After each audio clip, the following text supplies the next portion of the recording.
هربرت باکینگهام خوری با نام هنری تاینی تیم در 12 آوریل 1932 در محله منهتن نیویورک به دنیا آمد.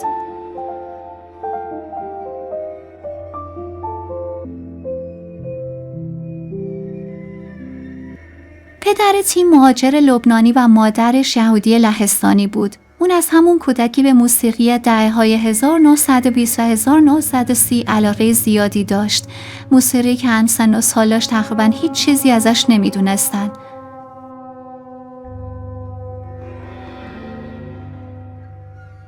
این خواننده به خاطر سبک عجیب و غریب خوندنش بود که خیلی معروف شده بود. با صدای بسیار بلند و حالت غیر معمولی شروع میکرد به خوندن که جالب اینه که بعدها همین موضوع امضای هنریش شده بود. حتی یه سریامون خواننده ترسناک و عجیب خطاب میکردن و یا حتی میگفتن که اون شیطانیه و با شیطان ارتباط داره. اما موضوعی که قضیه رو خیلی ترسناک میکنه برمیگرده به نحوه مرگ تاینی تیم که در ادامه بهش میپردازیم. در دهه 1950 تاینی تیم تصمیم گرفت بدون تحصیلات دانشگاهی به سمت موسیقی بره. اون تو کافه‌های کوچیک نیویورک، کلوب‌های زیرزمینی و حتی تو خیابون با رفتار و ژست خاص خودش و موهای بلند و حالت عجیبش شروع کرد اجرا کردن.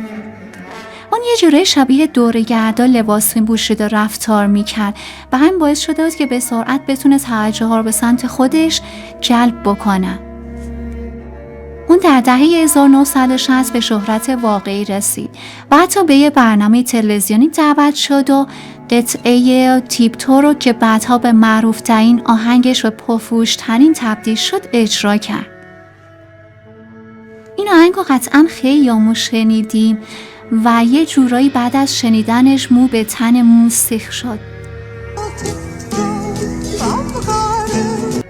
این خواننده عجیب به قدری معروف شد که حتی عروسیش توی پخش زنده تلویزیونی میلیون‌ها بیننده داشت.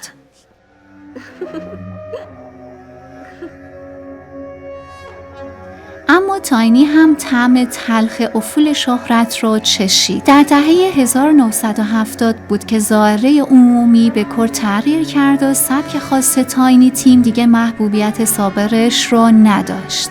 واسه همین رفته رفته طرفداراش کمتر و کمتر می شدن تا جایی رسید که تاینی کلاً تنها شده بود.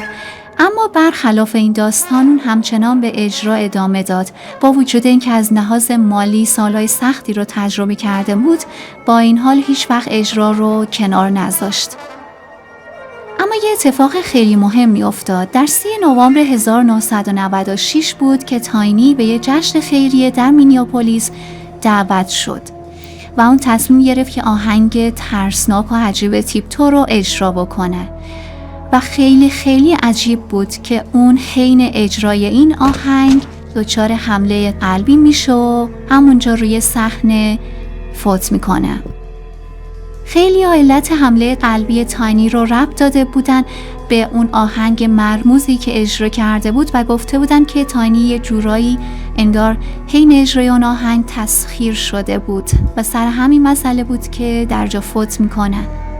اما برخلاف شایعاتی که پخش شده بود، تاینی مدتی بود که مشکلات جدی قلبی داشت و حتی پزشکان رو منع کرده بودن از اینکه بخواد روی صحنه اجرای زنده داشته باشه. اما تاینی بهشون گفته بوده که اگه قراره بمیره حاضره که روی صحنه بمیره و همین اتفاق هم افتاد. جالب اینه که گفته میشه برخلاف رفتارهای عجیبی که داشته، اون بسیار آدم مهربونی بوده. مرسی از اینکه این ویدیو رو تا آخر تماشا کردید. مثل همیشه لایک و کامنت و سابسکرایب فراموشتون نشه. مرسی.